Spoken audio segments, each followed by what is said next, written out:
Revisit books podcast में आपका स्वागत है, जहां हम किताबों को छोटे छोटे ज्ञान में बदलते हैं जिनका आप हर दिन इस्तेमाल कर सकते हैं।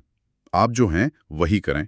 ये सुनने में जितना आसान और सीधा लगता है, असल जिंदगी में उतना ही मुश्किल हो सकता है। बिल्कुल। हम में से कितने लोग सोमवार की सुबह उठकर सोचते हैं, वाह, मैं इसी काम के लिए बना हूं। शायद बहुत कम। सही बात है। आज हम इसी पहेली को सुलझाने की कोशिश करेंगे पॉल डी टाइगर की किताब डू वॉट यू आर के जरिए। ये किताब एक बहुत ही शक्तिशाली विचार पर आधारित है कि करियर में सच्ची संतुष्टि और सफलता का राज वो बाहर की दुनिया में ट्रेंडिंग जॉब्स खोजने में नहीं है, नहीं। बल्कि अपने अंदर की बनावट को समझने में छिपा है। बिल्कुल। और ये कोई नई फिलॉसफी नहीं है। ये कार्ल यूंग, कैथरीन ब्रिग्स और इजाबेल ब्रिग्स मायर्स जैसे मनोवैज्ञानिकों के दशकों के शोध पर आधारित है। किताब इस गहरे मनोवैज्ञानिक ज्ञान को एक बहुत ही व्यावहारिक फ्रेमवर्क में बदल देती है। 16 व्यक्तित्व प्रकारों का एक नक्शा, जो हमें ये समझने में मदद करता है कि हम कौन हैं और किस तरह के काम में हम सबसे ज्यादा ऊर्जावान और प्रभावी महसूस करेंगे। अच्छा। ये सिर्फ क्या करे नहीं बताता, बल्कि आप क्यों बने हैं ये समझने में मदद करता है। तो आज की हमारी चर्चा का मकसद ये जानना कि कैसे अपने व्यक्तित्व को समझना एक सफल और संतोषजनक करियर की नींव रख सकता है। हम उन लाखों लोगों के बारे में बात कर रहे हैं जो या तो अपनी नौकरी में फंसा हुआ महसूस करते हैं, हाँ, या फिर करियर के चौराहे पे खड़े हैं और समझ नहीं पा रहे कि कौन सा रास्ता चुने। बिल्कुल। और ये सिर्फ नौकरी बदलने वालों के लिए नहीं है ना? या उन छात्रों के लिए भी है जो अपने पहले करियर का चुनाव कर रहे हैं और विकल्पों के समंदर में खोए हुए हैं। ये उन लोगों के लिए भी है जो रिटायरमेंट के बाद एक नई पारी शुरू करना चाहते हैं, जिससे किताब में बहुत खूबसूरती से एनकोर करियर कहा गया है। एनकोर करियर, ये बहुत अच्छा शब्द है। हाँ, यानी जिंदगी का वो दूसरा दौर जहाँ काम सिर्फ पैसे के लिए नहीं, बल्कि जुनून और उद्देश्य के लिए किया जाता है। तो चलिए शुरू करते हैं उन लोगों से जो शायद इस चर्चा को सबसे ज्यादा महसूस कर पाएंगे। वो लोग जो अपनी मौजूदा नौकरी से खुश नहीं हैं, जो हर रविवार की शाम को अगले हफ्ते के बारे में सोचकर तनाव में आ जाते हैं। वे बदलाव तो चाहते हैं, लेकिन कहाँ से शुरू करें ये नहीं जानते। ये एक बहुत ही आम और वास्तविक समस्या है। किताब इस डर को स्वीकार करती है। बिल चुकाने का दबाव, एक स्थिर तनख्वाह छोड़ने का खतरा और ये अनिश्चितता कि क्या मैं कुछ और कर भी पाऊंगा। हाँ। तो ये किताब उन लोगों के लिए एक शुरुआती बिंदु है, एक गाइड जो कहती है कि जवाब बाहर नहीं, आपके अंदर है। और फिर वो युवा हैं, कॉलेज के छात्र या नए पेशेवर, उन पर समाज और परिवार का कितना दबाव होता है। इंजीनियर बन जाओ, डॉक्टर बन जाओ, हाँ, या कोई ऐसी नौकरी करो जिसमें स्कोप हो। बिल्कुल। ये किताब उन्हें उस बाहरी दबाव से हटकर ये सोचने के लिए प्रोत्साहित करती है कि ठीक है, लेकिन मैं असल में कौन हूं, मुझे क्या करना अच्छा लगता है। बिल्कुल। और तीसरे वो लोग हैं जो सक्रिय रूप से नौकरी बदलने की प्रक्रिया में है। उनके लिए ये किताब एक एक टूल किट की तरह है। अच्छा। ये बताती है कि आप अपने व्यक्तित्व की ताकत का इस्तेमाल इंटरव्यू में कैसे कर सकते हैं, अपना रिज्यूमे कैसे बना सकते हैं और नेटवर्किंग के दौरान कैसे आत्मविश्वास से बात कर सकते हैं, ताकि आप सही अवसरों को अपनी ओर आकर्षित कर सकें। हाँ, ये सिर्फ क्या नहीं बल्कि कैसे भी बताती है। ठीक है, तो ये साफ है कि ये चर्चा बहुत से लोगों के काम आ सकती है। तो चलिए किताब की सबसे गहरी और मुख्य बातों में उतरते हैं। सबसे पहला और सबसे जरूरी सबक क्या है? किताब का मूल मंत्र एक वाक्य में है, खुद को सूट करने के लिए आपको खुद को जानना होगा। और इसे समझाने के लिए किताब एक बहुत ही सरल और शक्तिशाली प्रयोग बताती है। बताइए। अपने पसंदीदा हाथ से कागज पर अपना हस्ताक्षर करें। कैसा लगता है? आसान, स्वाभाविक, तेज, बिना सोचे समझे हो जाता है। अब अपने दूसरे हाथ से वही हस्ताक्षर करने की कोशिश करें। अब कैसा महसूस होता है? अजीब, बहुत धीमा, बहुत ध्यान लगाना पड़ रहा है और नतीजा भी बहुत भद्दा है, थका देने वाला है। थका देने वाला है। वाह, ये कितना सरल लेकिन गहरा उदाहरण है। जब हमारा काम हमारे व्यक्तित्व से मेल नहीं खाता तो हम हर दिन अपने दूसरे हाथ से लिखने की कोशिश कर रहे होते हैं। ये संभव तो है, पर कितना थकाऊ और असंतुष्टजनक होगा। बिल्कुल यही वो भावना है जो जॉब बर्नआउट को जन्म देती है। आप अपनी ऊर्जा लगातार एक ऐसे काम में लगा रहे हैं जो आपके स्वाभाविक प्रवाह के खिलाफ है। किताब कहती है कि हम सभी के पास कुछ सहज प्राथमिकताएं होती हैं, सोचने, महसूस करने और काम करने के तरीके, जो हमारे लिए उतने ही स्वाभाविक हैं जितना हमारा पसंदीदा हाथ। सही बात है। जब हमारा काम हमें इन प्राथमिकताओं का उपयोग करने देता है तो हम न केवल सफल होते हैं बल्कि ऊर्जावान भी महसूस करते हैं। तो सवाल ये है कि हम अपनी इन प्राथमिकताओं को पहचाने कैसे? यहीं पर किताब के वो 4 पैमाने आते हैं जिनसे मिलकर वो 16 व्यक्तित्व प्रकार बनते हैं, है ना? हाँ, और ये समझना बहुत दिलचस्प है। पहला पैमाना है एक्स्ट्रावर्जन E बनाम इंट्रोवर्जन I। ओके। इसका सीधा संबंध इस बात से है कि किसी को अपनी ऊर्जा कहाँ से मिलती है, अपनी बैटरी कैसे चार्ज होती है। अच्छा। एक्स्ट्रावर्ट अपनी ऊर्जा बाहरी दुनिया से खींचते हैं, लोगों से मिलकर, गतिविधियों में शामिल होकर। वहीं इंट्रोवर्ट अपनी ऊर्जा अपनी आंतरिक दुनिया से प्राप्त करते हैं, अकेले रहकर, विचारों पर मनन करके। इसका एक क्लासिक उदाहरण तो पार्टी का है, लेकिन अगर हम इसे काम की जगह पर देखें तो जैसे ऑफिस की ब्रेनस्टॉर्मिंग मीटिंग में, हाँ बिल्कुल, एक एक्सट्रोवर्ट शायद सबके साथ मिलकर आइडिया उछालने में ऊर्जा महसूस करेगा, जबकि इंट्रोवर्ट वो शायद मीटिंग के बाद अकेले में बैठकर उन सब आइडियाज पर गहराई से सोचेगा और तब उसके सबसे अच्छे विचार सामने आएंगे। बिल्कुल सही।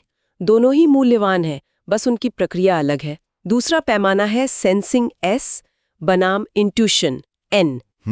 यह इस बारे में है कि आप जानकारी कैसे इकट्ठा करते हैं और किस तरह की जानकारी पर ज्यादा भरोसा करते हैं। सेंसिंग प्रकार के लोग अपनी 5 इंद्रियों पर भरोसा करते हैं। वे ठोस, वास्तविक, तथ्यात्मक जानकारी पर ध्यान केंद्रित करते हैं। वो जो है उसे देखते हैं। और इंट्यूटिव N प्रकार के लोग, हाँ, वे पैटर्न, संभावनाओं और लाइनों के बीच के अर्थ पर ध्यान केंद्रित करते हैं। हाँ, वे जो हो सकता है उसे देखता है। किताब में एक कार दुर्घटना के गवाहों का एक बेहतरीन उदाहरण है। जो सेंसिंग गवाह था, उसने कार का मॉडल, रंग और गति जैसी सटीक जानकारी दी। बिल्कुल। जबकि इंट्यूटिव गवाह इस बात पर ध्यान दे रहा था कि ड्राइवर इतनी जल्दी में कहाँ जा रहा होगा, क्या उसने सीट बेल्ट पहनी थी, क्या सबके पास बीमा है। ये दिखाता है कि दोनों एक ही घटना को कितने अलग-अलग नजरिए से देखते हैं। एक तथ्यों पर केंद्रित है, दूसरा संभावनाओं और निहितार्थों पर। ये कमाल है। इसका मतलब है कि दो लोग एक ही घटना को देखकर बिल्कुल अलग सच्चाइयां बता सकते हैं और दोनों ही अपनी जगह सही होते हैं। सही होते हैं। एक क्या हुआ पर ध्यान दे रहा है और दूसरा इसका क्या मतलब हो सकता है। अब तीसरा पैमाना आता है जो निर्णय लेने से जुड़ा है, थिंकिंग बनाम फीलिंग। हाँ, जानकारी इकट्ठा करने के बाद आप उसके आधार पर निर्णय कैसे लेते हैं। जी। थिंकिंग प्रकार के लोग तर्क, निष्पक्षता और वस्तुनिष्ठ सिद्धांतों के आधार पर निर्णय लेते हैं। लॉजिक पर। हाँ, लॉजिक पर। उनके लिए सही और गलत का फैसला तथ्यों पर आधारित होता है। और फीलिंग प्रकार के लोग व्यक्तिगत मूल्यों, सद्भाव और अपने फैसले का लोगों पर पड़ने वाले प्रभाव के आधार पर निर्णय लेते हैं। उनके लिए सही फैसला वो होता है जो सबके लिए अच्छा हो और उनके मूल्यों के अनुरूप हो। किताब में एक कॉलेज डीन का उदाहरण है। एक छात्र नियमों को तोड़ता है। एक थिंकर डीन शायद नियमों की किताब देखेगा और बिना किसी लाग लपेट के उसे निलंबित कर देगा, क्योंकि नियम सबके लिए बराबर है। बिल्कुल।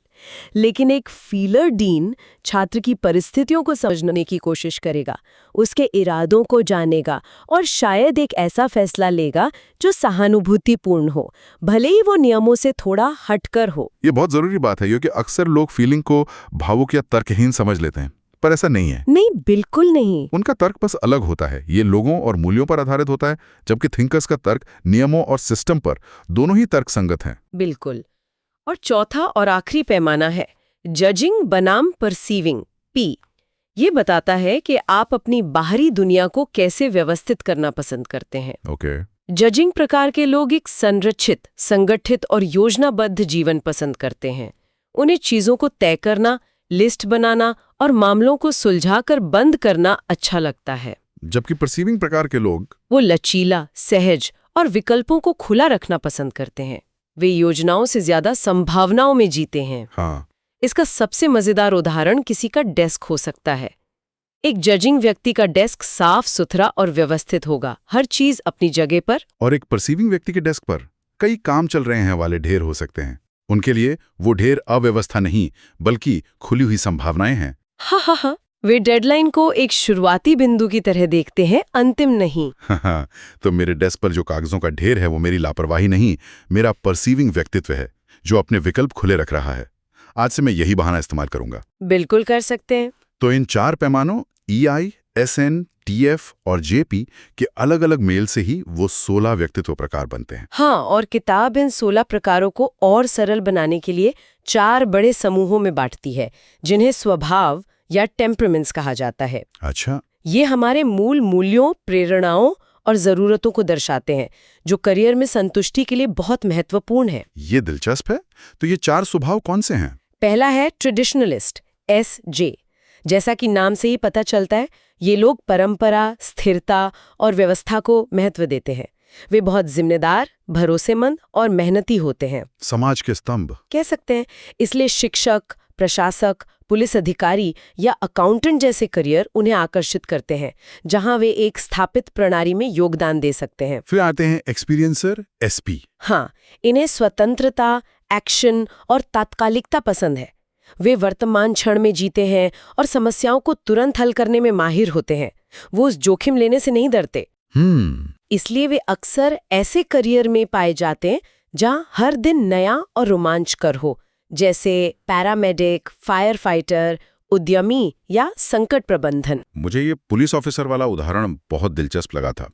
ये दिखाता है कि एक ही काम को 2 लोग बिल्कुल अलग वजहों से कर सकते हैं। हाँ, ये बहुत अच्छा पॉइंट है। एक एसजे पुलिस अधिकारी समाज में व्यवस्था और स्थिरता बनाए रखने के लिए प्रेरित होगा, जबकि एसपी पुलिस अधिकारी शायद उस काम के एक्शन, रोमांच और हर दिन आने वाली नई चुनौतियों के लिए आकर्षित होगा। आपने बिल्कुल सही पकड़ा। यह नौकरी के शीर्षक से ज्यादा आपकी प्रेरणा के बारे में है। बिल्कुल। तीसरा स्वभाव है आइडियलिस्ट, NF। ये लोग व्यक्तिगत विकास, प्रामाणिकता और दूसरों की क्षमता को पहचानने और उसे विकसित करने में मदद करने पर ध्यान केंद्रित करते हैं। वे बहुत अच्छे संचारक होते हैं और लोगों को प्रेरित करने की क्षमता रखते हैं। तो इनके लिए काउंसलर, लेखक, सामाजिक कार्यकर्ता या मानव संसाधन जैसे करियर स्वाभाविक होंगे, जहां वे सीधे तौर पर लोगों के जीवन में सकारात्मक बदलाव ला सकते हैं। हाँ, और चौथा स्वभाव है कॉन्सेप्चुअलाइजर, NT। ओके। ये ज्ञान, योग्यता और जटिल प्रणालियों को समझने और डिजाइन करने से प्रेरित होते हैं। वे रणनीतिक विचारक होते हैं और बौद्धिक स्वतंत्रता को बहुत महत्व देते हैं। ये हमेशा पूछते हैं, इसे और बेहतर कैसे बनाया जा सकता है? बिल्कुल। तो वैज्ञानिक, आविष्कारक, वास्तुकार या रणनीतिक योजनाकार जैसे करियर उनके लिए एकदम सही होंगे, जहां वे अपनी बौद्धिक जिज्ञासा को शांत कर सकते हैं और बड़ी जटिल समस्याओं को हल कर सकते हैं। इन स्वभावों को समझना सच में एक शॉर्टकट जैसा है ये जानने के लिए कि किसी को काम से असल में क्या चाहिए। बिल्कुल।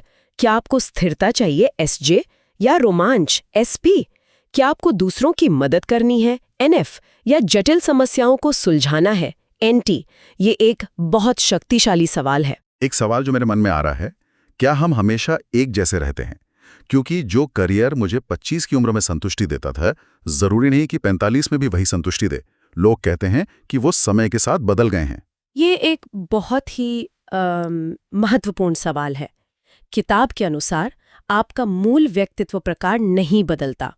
आप एक इंट्रोवर्ट से एक्सट्रोवर्ट नहीं बन जाते। अच्छा। लेकिन समय के साथ, खासकर जीवन के मध्य चरण में, हम अपने व्यक्तित्व के कम विकसित हिस्सों को विकसित करना शुरू करते हैं। इसे टाइप डेवलपमेंट कहते हैं। इसका क्या मतलब हुआ? मतलब उदाहरण के लिए, एक बहुत ही तार्किक थिंकर व्यक्ति जिसने अपना पूरा जीवन तथ्यों और तर्क के आधार पर जिया है, शायद 40 की उम्र में अपने फीलिंग पक्ष के संपर्क में आने लगे।